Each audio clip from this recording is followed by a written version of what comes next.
Sino mang Pilipino o mamamayan ng ating bansa na may ginawang paglabag sa ating mga batas, dito dapat litisin sa ating bansa. Nang mag-rally po ang Iglesia noong January 13, 2025, ang ipinanawagan po namin sa mga namiminuno sa ating bansa, at malamang ay naaalala nyo po ito, kapayapaan, pagkakaisa, at unahing asikasuhin ang problema ng ating bansa at mamamayan nito kaysa yung mga hakbanging magbubunga lamang ng awayan at hidwaan. Dahil alam naman ng marami po na ang mga ito pawang pamumulitika lamang.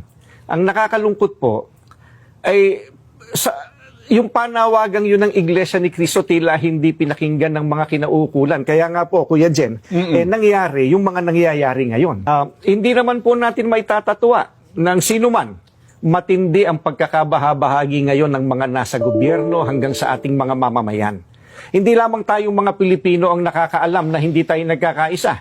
Ang nakakalungkot, maging ang mga taga-ibang bansang nagmamasid sa kaganapan po rito ngayon sa Pilipinas, alam na alam nila, hindi nagkakaisa. Magulo. Tungkol po sa dating Pangulong Rodrigo Duterte. Ayan po, we come to the crux of the matter. Yes po, opo. Para po sa mga kababayan po natin, ang posisyon po ng Iglesia ni Cristo ay ito. Kung ano ang tama at kung ano ang nasa mga batas natin, yun sana ang dapat pairalin. Huwag po itong pilipitin para umayon sa nais ng sinuman. Hindi po sumasang-ayon ang Iglesia sa anumang hakbangin na hindi naaayon sa mga batas ng ating bansa. Sapagkat ang batas po ang salalayang nagpapanatili ng kaayusan sa ating bansa. Kapag ang batas ay binaliwala, ay nagbubunga ito ng kaguluhan, hidwaan at kawalang hustisya. Alam niyo po iyan. Sino mang Pilipino o mamamayan ng ating bansa na may ginawang paglabag sa ating mga batas, dito dapat litisin sa ating bansa. Bakit po? Sapagkat gumagana naman ang sistema ng ating hustisya.